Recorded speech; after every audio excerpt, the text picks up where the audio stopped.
नमस्कार दोस्तों। साल 1945 5 दिसंबर को दोपहर के 2:10 यूएसी नेवी का 5 टॉर्पीडो बॉम्बर विशाल विमान फ्लोरिडा से टेक ऑफ करते हैं। इस उड़ान को कहा जाता है फ्लाइट 19, अपना एक 3 घंटा रूटीन ट्रेनिंग मिशन करने के लिए। फ्लाइट में 14 क्रू मेंबर है, जिन्हें लीड किया जा रहा है एक फ्लाइट लीडर के द्वारा, जो एक बहुत ही एक्सपीरियंस पायलट है। इस पांचों प्लेन उड़ान भर के ईस्ट की डायरेक्शन में फ्लाई करते हुए फ्लोरिडा से जाना था। सब कुछ नॉर्मल चल रहा था, मौसम काफ़ी साफ है, लेकिन उड़ान भरने के करीब 2 घंटे बाद उनके स्क्वाड एंड लीडर रिपोर्ट करते हैं एक्चुअली में उनका जो कंपास है, कंपास में थोड़ा सा प्रॉब्लम हो रहा है, कंपास काम नहीं कर रहा है। इसीलिए उन्होंने अपना बैकअप कंपास निकालते हैं, बट बैकअप कंपास भी काम नहीं कर रहा है। कंपास में प्रॉब्लम होने के वजह से उनको एक्चुअली में पता नहीं चलता उनका पोजीशन क्या कहाँ पे है। उनका लीडर बाकी पायलट से पूछते हैं और उन्हें पता चलता है बाकी का प्लेन का इंस्ट्रूमेंट भी प्रॉब्लम हो रहा है, काम नहीं कर रहा है। उनका जो स्क्वाड एंड लीडर था, उनका नाम lieutenant Charles Carroll Taylor. Compass खराब होने के बाद काफ़ी कंफ्यूजिंग सुनने को मिलते हैं रेडियो ट्रांसमीटर से। टेलर कहते हैं, Both my compasses are out and I'm trying to find Fort Lauderdale, Florida.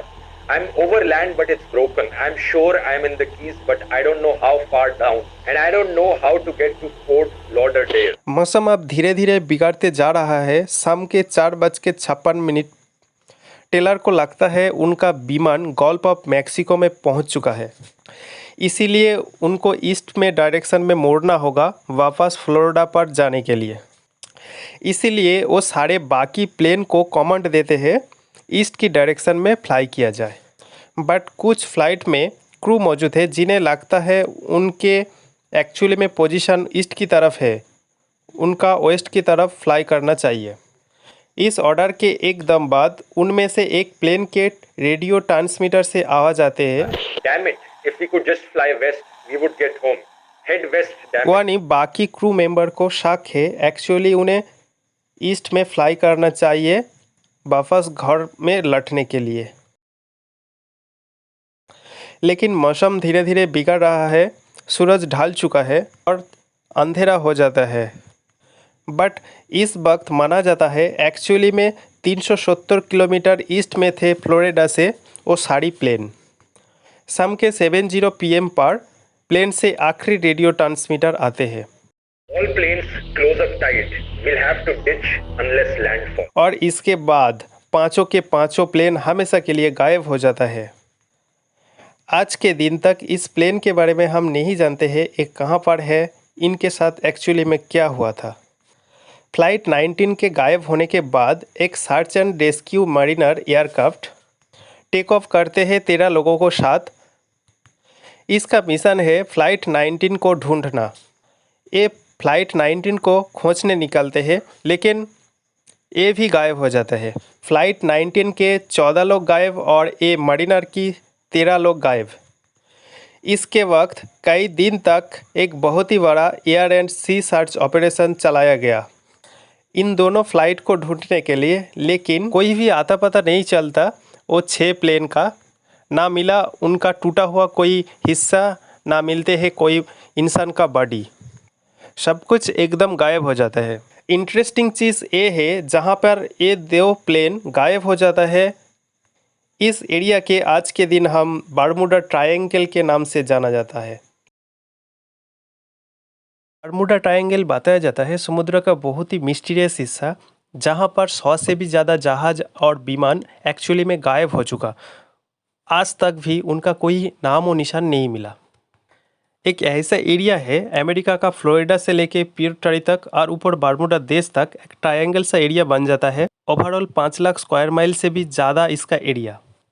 Bermuda triangle के किस्से 500 सालों से भी पुराना है। साल 1492 में क्रिस्टोफर कोलंबस जब नए दुनिया और मसाला की खोज करने निकले थे, जब उन्होंने इस बर्मुडा ट्रायंगल से गुजर रहा था, तब उनका जहाज एक जगह गोल गोल घूम रहा था और उनका जो कंपास था वो भी काम नहीं कर रहा था। और तो और उन्होंने देखा एक रात एक आग का गोला आसमान से होते हुए दूर समुद्र पर जाके गिर रहा था। यही से शुरू होती है बारमूडा ट्रायंगल के मिस्टीरियस किस्सा। लेकिन उस ज़माने में इस एरिया को बोला जाता था द सी ऑफ डूम और the graveyard of the Atlantic. Bermuda triangle का नाम पहली बार 1964 में यूज़ किया गया था। विंसेंट हेज गादिस एक मैगज़ीन लिखा था जिसका नाम था आर्गोसी। इस मैगज़ीन में पहली बार द डेडली बारमूडा ट्रायंगल के शब्द इस्तेमाल हुआ था। इस मैगज़ीन में उन्होंने उस समय का बारमूडा ट्रायंगल में जो इंसिडेंट हुआ था उस सारे इंसिडेंट को एक साथ लिखकर एक कहानी लिखने की पूरी कोशिश करी थी। कुछ और घटना की बात करें और एक भयानक इंसिडेंट हुआ था साल 1918 में यूएसएस साइक्लोप्स जहाज़ के लेके। यूएसएस नेवी का उस ज़माने का one of the biggest and fastest ship था साइक्लोप्स। अमेरिकन नेवी के लिए एक बहुत ही बड़ा इम्पोर्टेंट एसेट था, स्पेशली तब जब अमेरिका ने वर्ल्ड वॉर 1 में हिस्सा लेना चालू किया।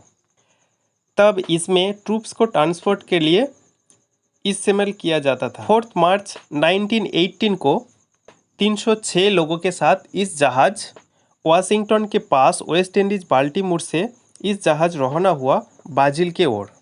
लोगों के अलावा इस जहाज़ में और 11,000 टन मैंगनीज था जो वर्ल्ड वॉर 1 में इस्तेमाल करने वाला था। इस रास्ता तय करने में करीब करीब 9 दिन के समय लगते थे। इस जहाज़ से ही सलामत रवाना हुआ। मौसम काफ़ी साफ था। शिप की तरफ से आखिरी मैसेज आया, वेदर फेयर ऑल वेल। लेकिन ये जो मैसेज था वो आखिरी मैसेज था इस शिप की तरफ से।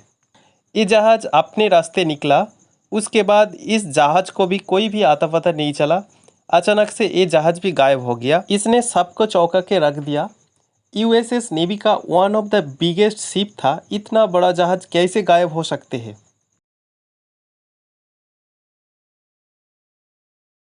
इससे भी ज़्यादा एक खौफनाक इंसिडेंट हुआ था साल 1881 में, जब लंदन से एक यात्री जहाज़ न्यूयॉर्क के लिए रवाना हुआ। इस जहाज़ का नाम था एलिन ऑस्टिन। इस जहाज़ को लंबाई था 210 फीट। ये जहाज़ लंदन की अमीर लोगों के लेके अमेरिका आ रहा था। लंदन से न्यूयॉर्क के समुद्र के रास्ते थे तकरीबन 5,571 किलोमीटर, जिसको इस जहाज़ को तय करना था 6 से 9 दिन में। शुरू में सब कुछ सही चल रहा था, लेकिन कुछ कारणों के वजह से देरी होने लगी। इसीलिए जहाज़ की कप्तान ने सही समय न्यूयॉर्क पहुंचने के लिए छोटे रास्ते से जाने तय किया और जहाज़ों को सार्गेसो समुद्र पर मोड़ लिया। सार्गेसो समुद्र खराब मौसम और अचानक आने वाला तूफान से बदनाम था, लेकिन जहाज़ को सही समय पर न्यूयॉर्क पहुंचना था और इसीलिए कप्तान ने इस रास्ते में चलना शुरू कर दिया। और इसी के द्वारा आया एक बहुत ही बड़ा तूफान, जिसके वजह से एलिन ऑस्टिन को बारमूडा ट्रायंगल की भूल भुलैया में ले पहुंचा। एलिन ऑस्टिन की कप्तान 2 दिन साथ साथ चलते रहे वो अनजान जहाज़ के साथ और उनका ऊपर देखते रहे, लेकिन 2 दिन के बाद कोई नज़र नहीं आया। इसके बाद कप्तान ने सोचा वो अनजान जहाज़ के साथ लेके न्यूयॉर्क जाएंगे। कप्तान अपना कुछ साथी के लेके वो दूसरे जहाज़ पर जाके देखा। जहाज़ पूरी तरीके से ठीक था, इसमें कोई टेक्निकी खराबी नहीं थी। और तो और जहाज़ में ढेर सारी सामान भी थी जिसके लिए जो उनके काम आ सकता था।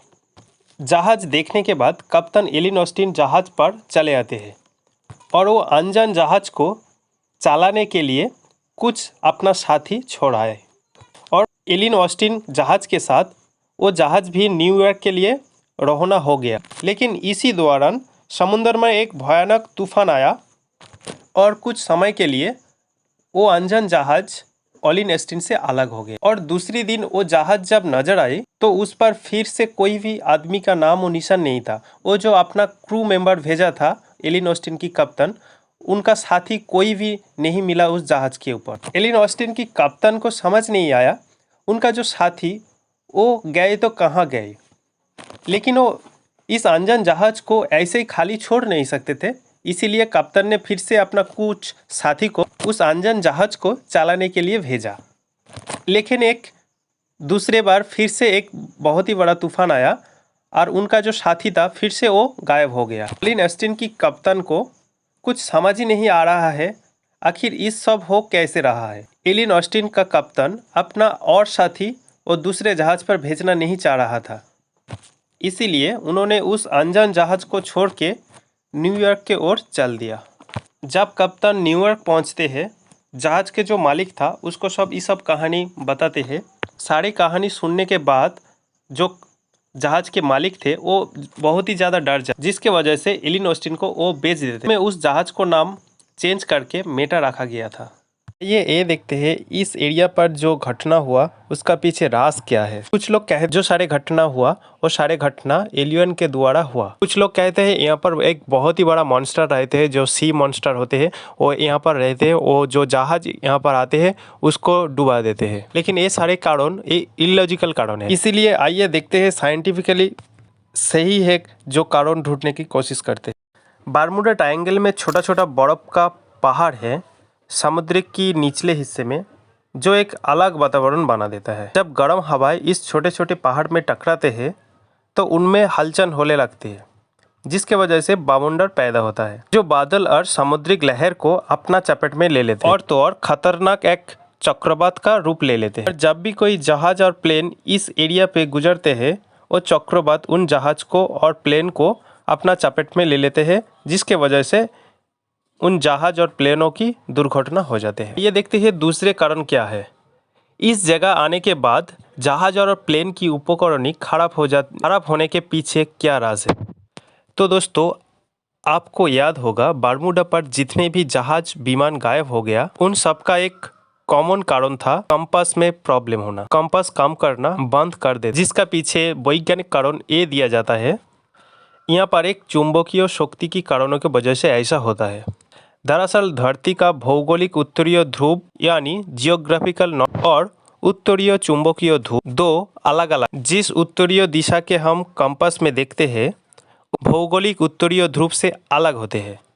ये बात उस समय का जहाज और विमान का जो कप्तान था वो नहीं जानते, लेकिन धरती का कुछ ऐसा एरिया है जहां पर भौगोलिक उत्तरीय ध्रुव और उत्तर चुंबकीय ध्रुव एक ही बिंदु पर होते हैं। ऐसा जगह को कहा जाता है एगेनिस लाइन। ऐसा तो ये लाइन समय के साथ बदलते रहते हैं, लेकिन पिछले 200-300 सालों से ये लाइन बारमूडा ट्रायंगल के आसपास और ना फिर उसके अंदर रहते हैं, जिसके वजह से यहाँ पर कंपास जैसे चुंबकीय उपकरण काम करना बंद कर देते हैं। उस समय ये सारे बातें जहाजों को जो नाविक था वो नहीं जानते थे, उन्हें लगता था भूत पेट का साया जैसा। तीसरा जो वैज्ञानिक कारण दिया जाता है वो है मीथेन हाइड्रेट के लेके। यहाँ पर समुद्रों की निचले हिस्से में आग्नेयगिरी रहते हैं, जिसके वजह से यहाँ पर पानी में मीथेन हाइड्रेट मिला रहता है, जिसकी वजह से यहाँ पर पानी का जो डेंसिटी है वो डेंसिटी कम हो जाता है, जिसके वजह से जहाज तैरने में दिक्कत होती है। वही लॉजिक होते हैं, जब पानी में नमक ज्यादा होते हैं उस पानी में जो भी चीज आप फेंकोगे वो चीज ज्यादा से ज्यादा तैरने लगेगी। एग्जाम्पल के लिए आप अपना घर में यूज कर सकते हो, एक गिलास पानी में 7-8 चम्मच नमक मिला दो, उसके बाद एक आलू लेकर वो पानी में डुबा दो, आप देखोगे वो आलू पानी में तैरने लगेंगे। यही चीज यहाँ पर रिवर्स होते हैं। पानी में मीथेन हाइड्रेट होने के वजह से पानी का डेंसिटी कम हो जाता है, इसके वजह से ज़्यादा से ज़्यादा जहाज डूब जाते हैं यहाँ पर आके। एक्चुअली में जितने सारे इंसिडेंट यहाँ पर हुआ वो जो सारे जहाज गायब हो चुका वो किस कारणों की वजह से हुआ, मीथेन हाइड्रेट की वजह से हुआ ना फिर साइक्लोन की वजह से हुआ, अभी तक तो